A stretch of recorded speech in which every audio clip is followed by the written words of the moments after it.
Hindi lahat ng shortcut ay magdadala sa'yo sa mas mabilis na paraan. Ang iba, sadyang inilatag para hindi ka na makalabas. Nangyari ang kwentong ito noong nakaraang buwan. Galing ako sa isang double shift sa ospital. Pagod, puyat at tanging ang imahe lang ng kama ko ang nagpapatakbo sa diwa ko. Pero pagdating ko sa kanto ng main highway, bumuhad sa akin ang mahabang linya ng mga sasakyan. May malubhang aksidente raw sa unahan at sarado ang kalsada. Dahil sa sobrang pagmamadali, pinilit kong pumasok sa lumang bypass road ng San Isidro. Isang daan na madalang ng daanan simula nung magkaroon ng bagong expressway. Sabi ng mga matatanda, malikmata raw ang kalsadang iyon. Pero bilang taong naniniwala sa siyensa at lohika, hindi ko iyon pinansin. Pagpasok ko sa bypass, doon ko naramdaman ang kakaibang bigat ng hangin. Walang ibang sasakyan. Walang ilaw sa gilid ng kalsada, kundi ang liwanag lang ng headlight ko na tila nilamon ng sobrang kapal na kadiliman. 5 minuto sa loob ng madilim na daan, biglang may nakita akong figura sa gitna ng kalsada. Isang bata, nakaupo siya, nakatalikod sa akin. Dito pa lang, kinakabahan na ako dahil sa aking isipan, ano naman ang ginagawa ng isang bata sa loob ng maliblib na lugar. Kumaripas ako ng preno.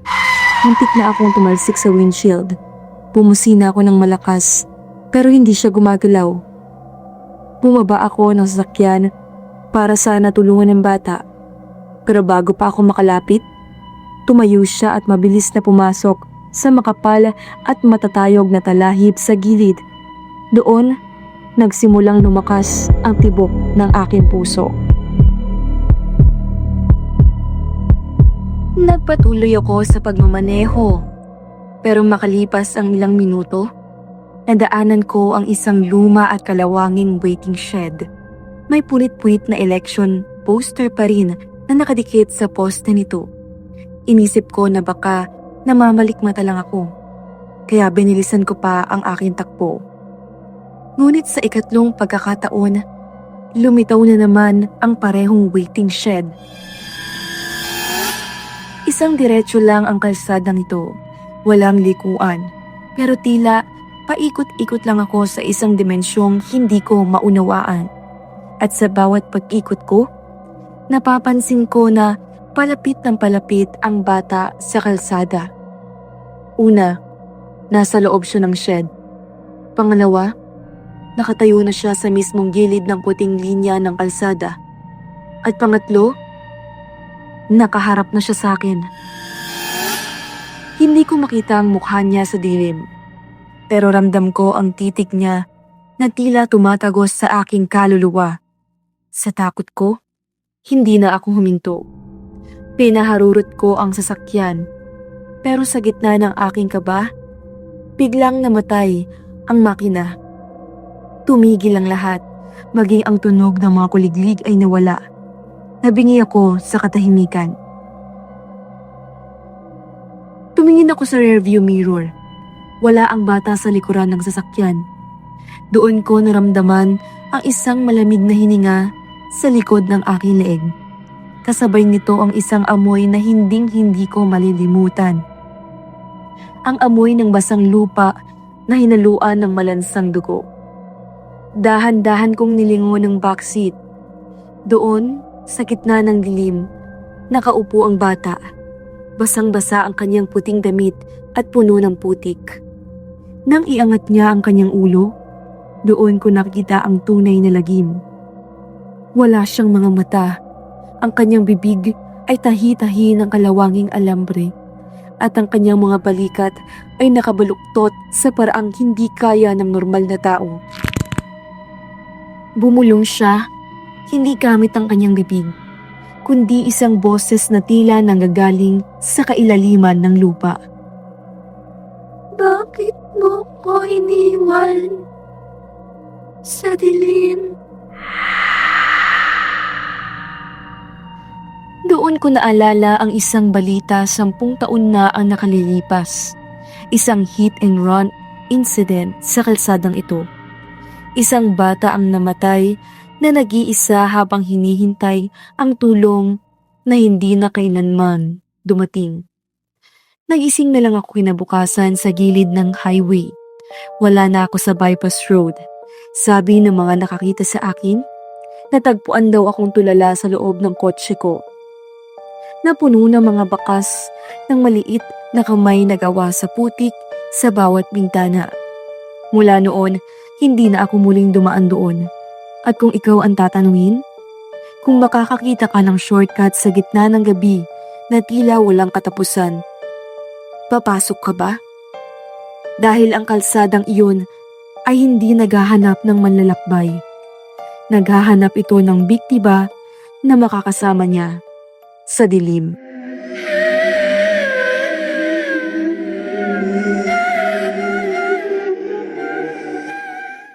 Magandang gabi po, Miss L. Alam mo yung pakiramdam na may gusto kang ikwento pero parang ayaw mong balikan? Ganun to. Pero sige, ikukwento ko pa rin.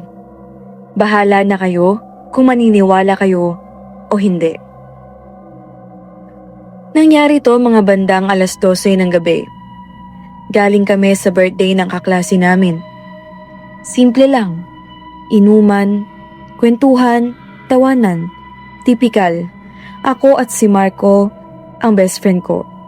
Sabay kaming umuwi kasi magkalapit lang naman ang bahay namin. Wala nang sasakyan ng mga oras na yun, kaya nilakad na lang namin. Tahimik na ang daan.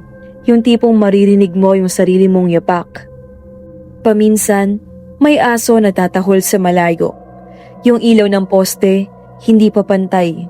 May maliwanag, may patay sinde, at may pakupas na. Doon pa lang nakaramdam na ako ng kaunting kaba na may pagkabalisa at hindi ko alam kung saan iyon ang gagaling. Pero hindi ko pa rin ipinahalata. Habang naglalakad kami, napansin ko na parang biglang tumahimik si Marco. Kanina kasi ang daldal niya, pero biglang wala na siyang sinasabi. Sabi ko, "Uy, okay ka lang?" Hindi siya sumagot. Tinapik ko siya sa balikat. Doon ako medyo napahinto. Kasi iba yung pakiramdam. Parang hindi siya gumagalaw ng normal. Parang ang tigas niya, Miss L. Tapos bigla siyang naglakad ulit. Pero diretso lang at hindi lumilingon. Hindi siya nagsasalita. "Marco, uy." Tawag ko ulit. At wala pa rin.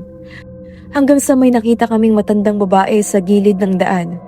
Nakaupo siya sa may bangketa. May dalang parang bayong. Hindi ko siya napansin kanina. Parang bigla na lang siyang nandun. Habang papalapit kami, tinitigan niya ako. Hindi si Marco, kundi ako. Tapos sabi niya, mahina pero malinaw. "Anak, alam mo ba kung ano yung kasabay mo?" Kinabahan ako. Dahil ang pagkakasabi niya ay ano at hindi sino. Sabi ko, "Po, kaibigan ko po to." Umiling siya. Dahan-dahan. "Hindi tao ang katabi mo, iho. Hindi yan ang kaibigan mo." Natawa pa ako ng kaunti. Yung parang awkward na tawa para pakalmahin ng nervyos ko. Pero nung itinuro niya si Marco, doon ako nanlamig, Miss L. "Hindi mo ba napapansin?" Sabi niya. "Wala siyang ulo." Dahan-dahan kong tinignan si Marco at doon ko nakita parang tumigil ang aking mundo. Yung katawan niya, naglalakad pa rin. Pero yung leeg niya, putol. Walang ulo, wala siyang dugo. Parang normal lang. Hindi ako makasigaw at hindi rin ako makagalaw. "Tumakbo ka na, iho," sabi nung matanda. Hindi ko inisip kung totoo o hindi. Tumakbo na lamang ako ng diretsyo at hindi ko na siya nilingon. Pagdating ko sa bahay, nanginginig pa ako. Hindi ako makatulog buong gabi.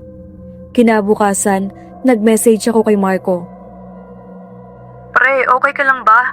Pasensya ka na. Hindi na kita nasamahan pa uwi. Sobrang natakot na ako kagabi eh. Ilang minuto, nag-reply siya. Ha? Kagabi umuwi ako agad. Hindi ka tayo nagsabay eh. Hindi na kita nakita after ng party. Napatigil ako.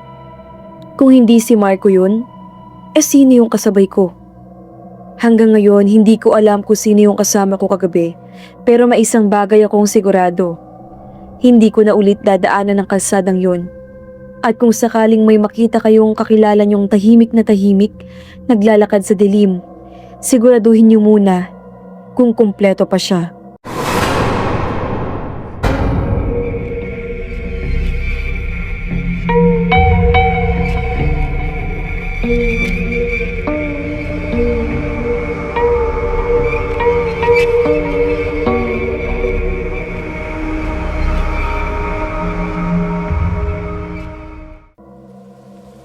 Sa trabaho na isang driver, ang pinakamasayang tunog na maririnig mo sa hating gabi ay ang ping ng isang bagong booking.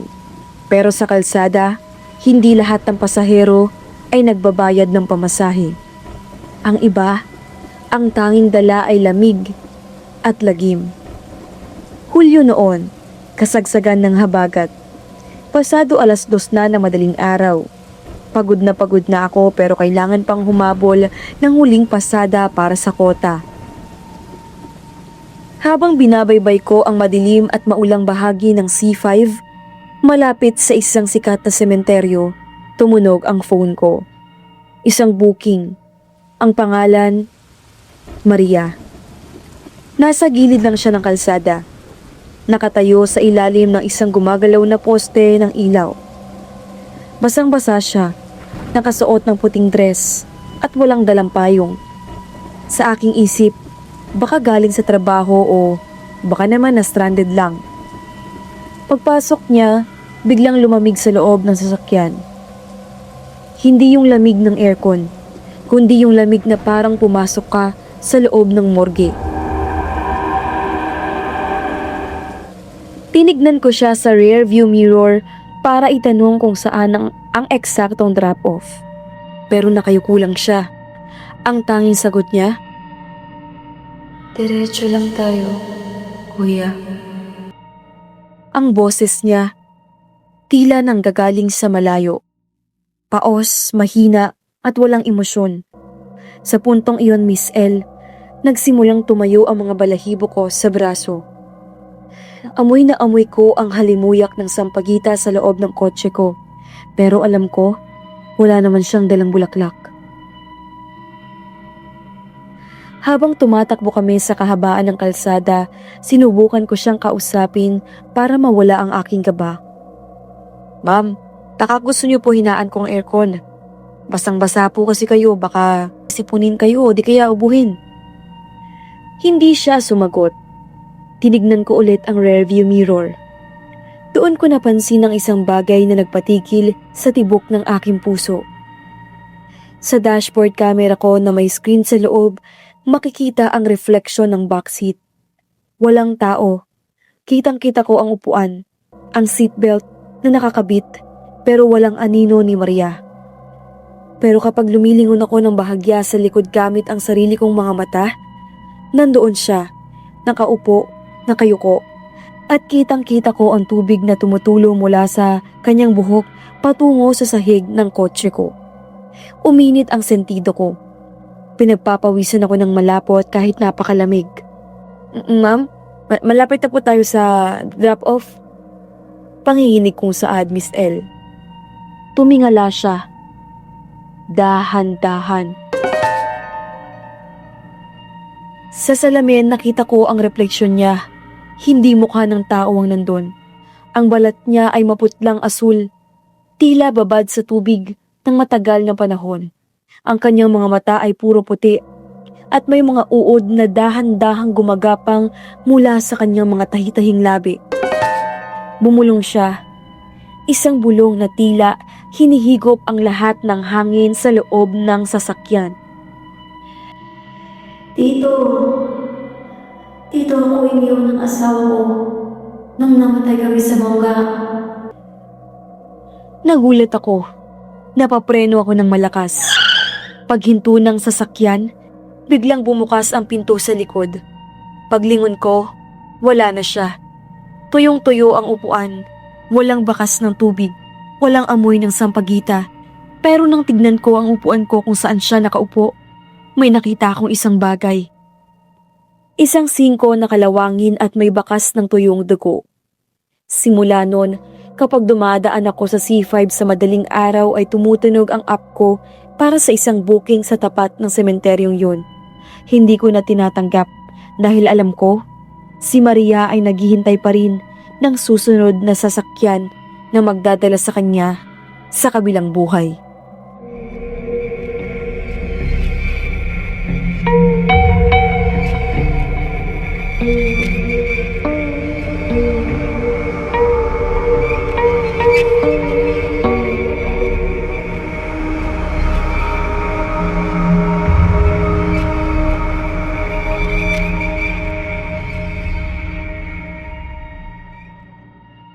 Itago niyo na lamang po ako sa pangalang Renz. Meron po akong nais na ibahagi sa channel niyo. Nangyari po ito mga bandang 2000 sa probinsya ng Davao. At hanggang ngayon, hindi ko po malilimutan ang naging karanasan ko. Hindi ko alam kung ilang beses ko na ito nadaanan. Yung kalsadang yon, mahaba, tahimik at parang walang katapusan kapag gabi. Pero isang gabi, may nangyari na hanggang ngayon hindi ko matanggal sa aking isip. Galing po ako sa duty, isa po akong nurse sa Davao Medical Center. Same time mga 12:00, wala na namang tao. Sanay na ako sa daang iyon. Kaya kahit papaano, kampante ho ako. Wala ring gaano mga tambay o napapabalitang krimen sa bahaging iyon. Kaya wala talaga akong naisip na kahit na ano. Pero habang naglalakad ako, napansin ko, parang may kasabay akong yabag.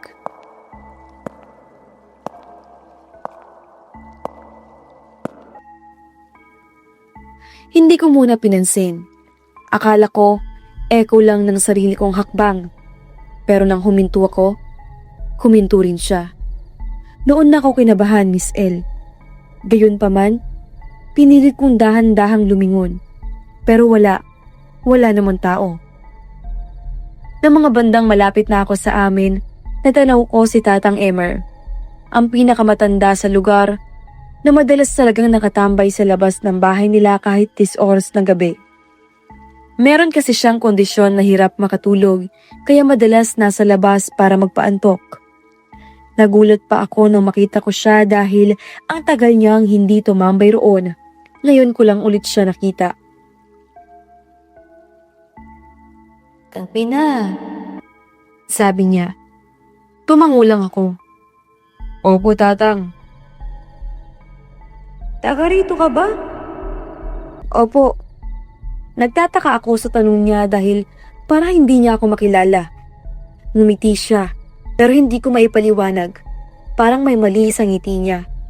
Parang hindi tugma sa kanyang mga mata. Pansin ko ring panay ang tingin niya sa bandang itaas ng ulunan ko. Hindi ka pa ba natatakot maglakad mag-isa dito?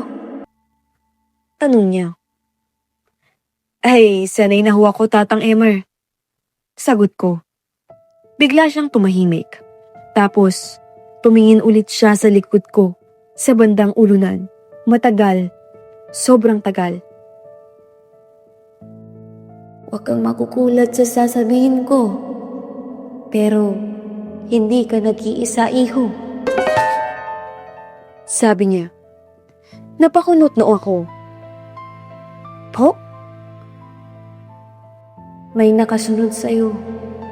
Patangkad. Parang may malamig na hangin na dumaan sa batok ko. Hindi ko maigalaw ang mga paa ko. Alam niyo yung pakiramdam na parang nilagyan ng glue ang sapatos? Ganon ang nararamdaman ko, Miss L.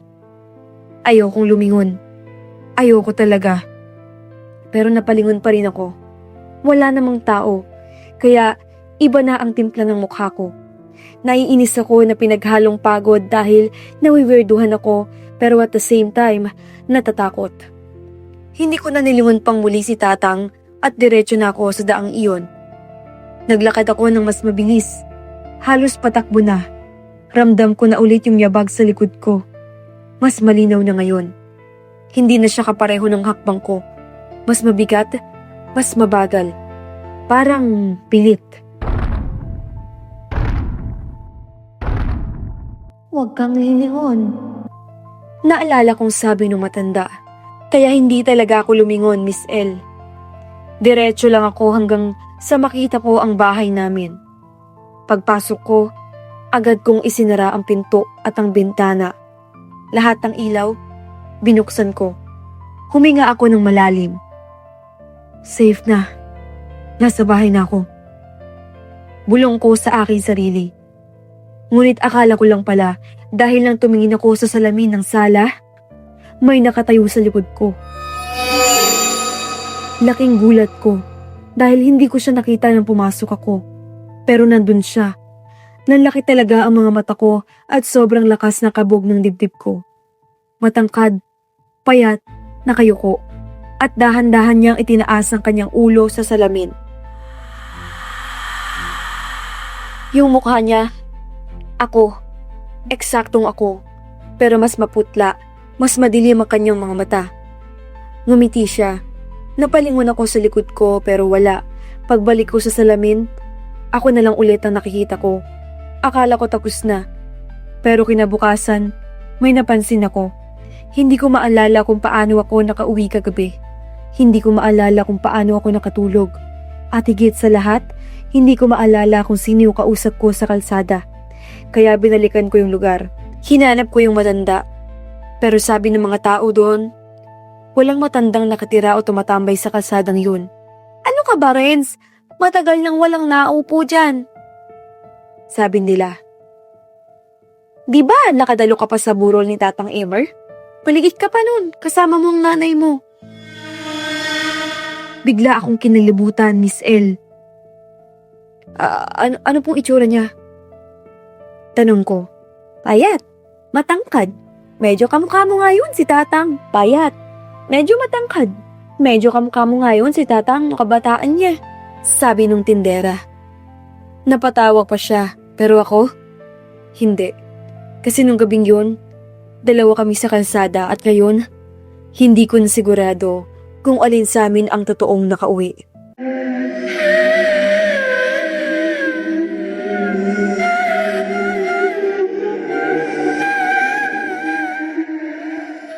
Isang nakakakilabot na umaga, tanghali, hapon o gabi o kung anumang oras ninyo napakinggan ang kwentong to. Ako po si Miss L, bago lamang po ang ating channel at kung gusto nyo pong ma-feature ang inyong storya, i-message nyo lang po ako sa aking email na nakasulat sa screen. Pwede rin po kayong magpa-shoutout. Comment nyo lang po sa comment box. Huwag pong kalilimutang mag-like at mag-subscribe para updated kayo sa mga susunod nating upload. Maraming salamat po.